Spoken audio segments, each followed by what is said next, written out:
మెడ్సీ IVF ఉచిత సంతాన సాఫల్య చికిత్స శిబిరం ఏప్రిల్ 15 నుండి మే 15 వరకు. నమస్తే, నేను Keshav. Welcome to Suman TV. ఆంధ్రప్రదేశ్లో ఎన్నికల వేళ సమర్పిస్తున్నటువంటి అఫిడవిట్లో ఆసక్తికరమైనటువంటి అంశాలు వస్తున్నాయి. ముఖ్యంగా రాష్ట్రంలో అధికారంలోకి ఎవరు వస్తారనే చర్చ ఎంత విస్తృతంగా జరుగుతుందో అదే తరహాలో కడప లోక్సభ స్థానం ఫలితం ఎలా ఉండబోతుంది అనేటువంటి అంశంపైన కూడా ఆసక్తి ఉంది. వైఎస్ అవినాష్ రెడ్డి వైసీపీ నుంచి అభ్యర్థిగా నామినేషన్ వేసినటువంటి సమయంలో ఆయన ఆస్తుల విలువ గత 5 ఏళ్లలో 116% పెరిగినట్టుగా పేర్కొన్నారు. అలానే ఆయనకి ప్రధాన ప్రత్యర్థిగా మారబోతున్నటువంటి వైఎస్ షర్మిల కాంగ్రెస్ పార్టీ నుంచి నామినేషన్ దాఖలు చేశారు. ఆమె సమర్పించినటువంటి అఫిడవిట్లో వివరాలేంటి? షర్మిలకు ఉన్నటువంటి ఆస్తులు అప్పుల లెక్కెంత? మామూలు వ్యవహారాల్లో ఉండేటువంటి అప్పులు ఆస్తుల వివరాల కంటే తన సోదరుడు జగన్మోహన్ రెడ్డి నుంచి, ఆయన భార్య భారతిరెడ్డి నుంచి షర్మిల ఎంత అప్పుగా తీసుకుంది, ఇలాంటి ఆసక్తికరమైనటువంటి అంశాలన్నీ కూడా షర్మిల అఫిడవిట్లో చోటు చేసుకోవడం గమనార్హం.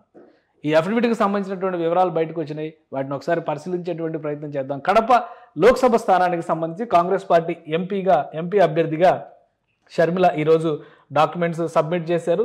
అలానే దాంట్లో పేర్కొన్నటువంటి ఆస్తుల విలువని ఒకసారి చూద్దాం మనం.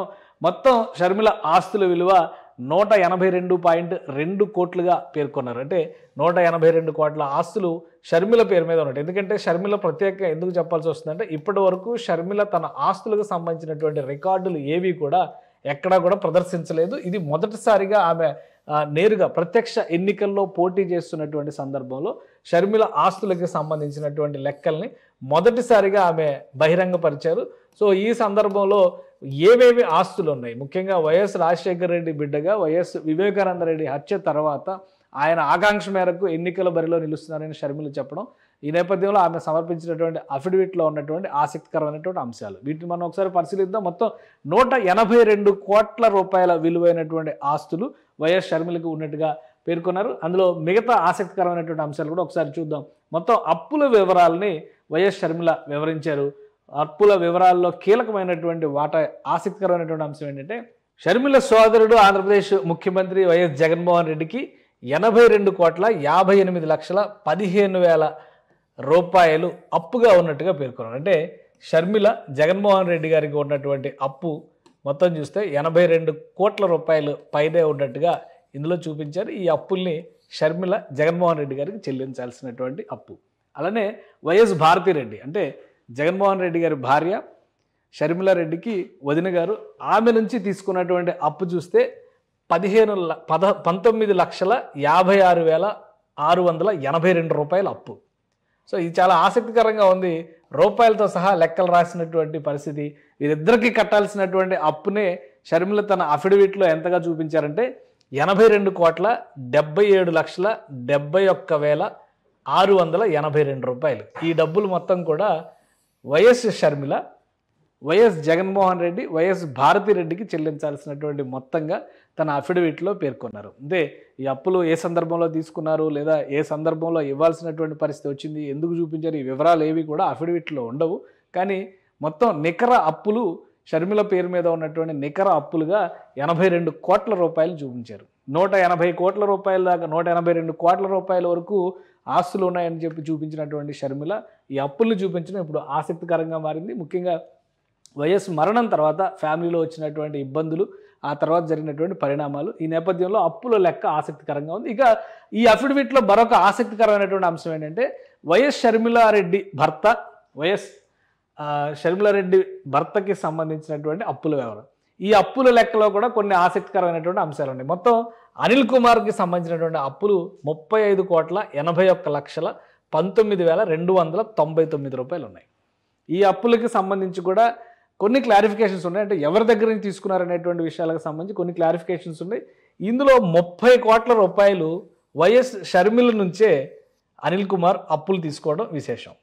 సో మొత్తంగా ఆయనకి ఇచ్చినటువంటి అప్పులు 35 కోట్లు ఉంటే ఇందులో 30 కోట్ల రూపాయల వరకు షర్మిల నుంచి ఆయన అప్పుగా తీసుకున్నట్టుగా చూపించారు.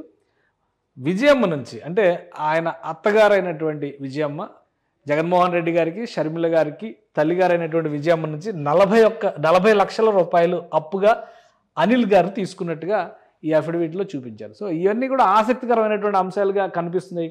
ఈ అప్పుల లెక్కలు అటు షర్మిల జగన్మోహన్ రెడ్డి గారి దగ్గర 82 కోట్ల రూపాయల అప్పు తీసుకోవడం, ఇక్కడ 35 కోట్ల రూపాయలు అప్పులు అనిల్ కుమార్ గారు కూడా చూపించడం. సో ఇది ఆసక్తికరంగా ఉన్నటువంటి అంశం. ఇక మిగతా వివరాలు కూడా చూద్దాం. ఏడాది ఆదాయం కనుక చూస్తే 35 కోట్ల రూపాయలు అప్పులు చేసినటువంటి వ్యక్తుల ఆదాయం చూస్తే కేవలం ఏడాదికి 3 లక్షల రూపాయలు మాత్రమే ఉంది. అంటే ఇది ఇంకా ఆసక్తికరంగా ఉంది. షర్మిల ఏడాది ఆదాయం చూస్తే 97,14,213 రూపాయలు ఉన్నట్టుగా చూపించారు. ఇది షర్మిల ఏడాది మొత్తానికి సంబంధించినటువంటి ఆదాయం. అలానే ఆమె భర్త అనిల్ కుమార్ ఆదాయం చూస్తే కనుక సంవత్సరానికి 3,261 రూపాయలు మాత్రమే ఉంది. ఇది ఆదాయం వివరాలు ఇవి. కానీ అప్పుల లెక్క మాత్రం కోట్లలో ఉంది. ఆదాయం లెక్క చూస్తే ఇక్కడ దాదాపుగా 1 కోటి రూపాయలు అనుకోవాల్సి ఉంటుంది షర్మిలకు వస్తున్నటువంటి ఆదాయం. ఎందుకంటే 97 లక్షల రూపాయలు అని చెప్పారు కాబట్టి దాదాపుగా 1 కోటి రూపాయలు. సో వీటిని ఎలా మేనేజ్ చేస్తున్నారనేది ఒక ఆసక్తికరమైనటువంటి అంశం కనిపించింది. ఇక స్థిరాస్తుల వివరాలను కూడా మనం చూద్దాం. ఇందులో స్థిరాస్తుల వివరాలంటే భూమికి సంబంధించినవి కావచ్చు, ఇతర అంశాలకు సంబంధించినటువంటి ఆస్తుల వివరాలు, ఇళ్ళు కావచ్చు, వాటన్నిటిని కనుక కౌంట్ చేసి చూస్తే షర్మిల తరపున 9,29,00,000 రూపాయలు విలువైనటువంటి స్థిరాస్తులు ఉన్నట్టుగా అఫిడవిట్లో పేర్కొన్నారు. ఇక అనిల్ కుమార్ పేరు మీద 5,92,365 రూపాయల విలువైనటువంటి స్థిరాస్తులు ఉన్నట్టుగా ఇందులో చూపించారు, ఈ డాక్యుమెంట్లో చూపించారు. అలానే బంగారం ఆభరణాల విలువ కూడా ఒకసారి మనం చూద్దాం. ఇద్దరికి సంబంధించినటువంటి బంగారు ఆభరణాలు, వజ్రాభరణాల విలువని ఇందులో పేర్కొన్నారు. వీటి విలువను ఒకసారి పరిశీలించి చూస్తే షర్మిలకి సంబంధించినటువంటి బంగారం విలువ 3,69,36,000 రూపాయలుగా పేర్కొన్నారు. ఇక వజ్రాభరణాలకు సంబంధించినటువంటి విలువ 4,61,90,688 రూపాయలుగా పేర్కొన్నారు. అంటే మొత్తం బంగారు ఆభరణాల విలువ 8,31,26,688 రూపాయలుగా షర్మిల గారికి సంబంధించినటువంటి బంగారం విలువను పేర్కొన్నారు. ఇక అనిల్ గారి బంగారం విలువ చూస్తే 81,60,000 రూపాయలు ఉంది. వజ్రాభరణాల విలువ చూస్తే 42 లక్షల రూపాయల విలువ ఉంది. అంటే మొత్తంగా వీటి విలువ 1,23,60,000 రూపాయలుగా పేర్కొన్నారు. ఇది ఓవరాల్గా ఉన్నటువంటి అఫిడవిట్లో పేర్కొన్నటువంటి కీలకమైనటువంటి అంశాలు.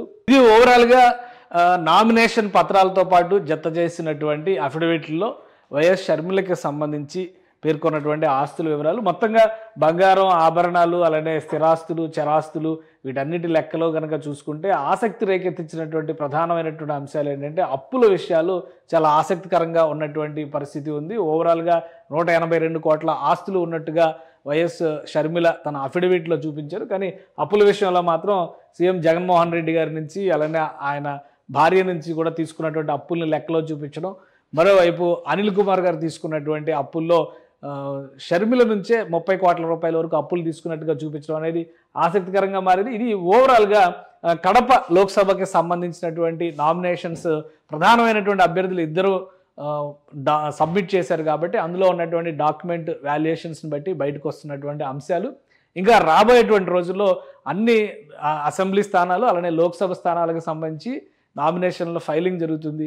ఇక ఓవరాల్గా ఆస్తుల వివరాలు, ముఖ్యంగా అభ్యర్థులకు సంబంధించినటువంటి ఆస్తుల వివరాలు, కేసుల వివరాలు కూడా పరిశీలించేటువంటి అవకాశం, వెసులుబాటు వస్తుంది. కాబట్టి ఇంకెన్ని ఆసక్తికరమైనటువంటి విషయాలు వస్తాయో వేచి చూడాలి.